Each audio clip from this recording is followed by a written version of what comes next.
Breaking now, Indiana Republicans have been meeting at the White House with Donald Trump as part of his nationwide effort to force state lawmakers to gerrymander their congressional districts and their maps to help Republicans keep control of the House.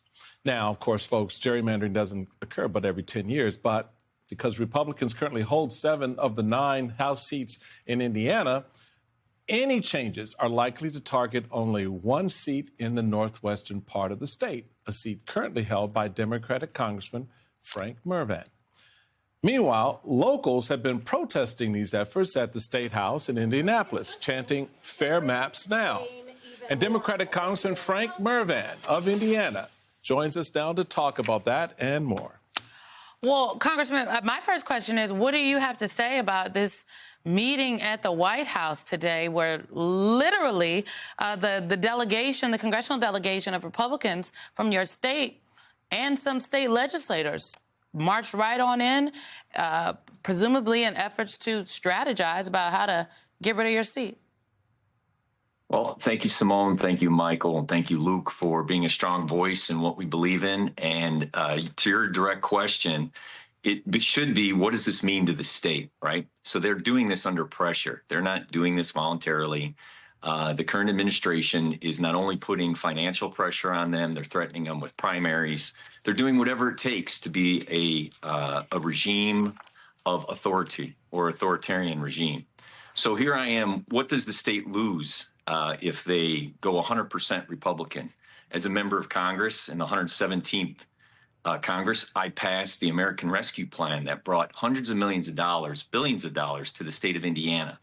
I worked with Governor Holcomb, who turned that money into ready money, who turned it into economic development, which the Republican state legislature and the governor, Holcomb and Braun, used those funds to bring in businesses, hundreds of millions of dollars and billions of dollars of new businesses, putting people to work and creating work and wealth.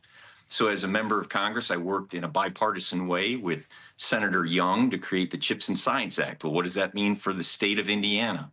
Well, there is now a semiconductor and chip manufacturer at Purdue West Lafayette. It's SK Hynix. And what that does is they produce chips and semiconductors.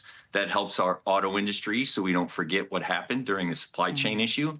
That helps our students be able to learn with STEM. And so you should be asking yourself, what does the state lose? And I'm a member of appropriations now. I've been able to get on appropriations after 4 years. And I work in a bipartisan way because at the end of the day, you have to have a bill. You have to be able to prioritize where that money is going to go. And I've worked across the aisle with Governor Holcomb in a commuter rail system that put Teamsters to work when they were delivering rocks, put electricians to work. And so those types of projects that create work and wealth are my priorities. So the question is, what are they doing there? The question is, what am I doing in a bipartisan way? Because they won't be in power forever. It's short-term thinking to think that if you have a straight red state in Congress, you will not be in the majority forever.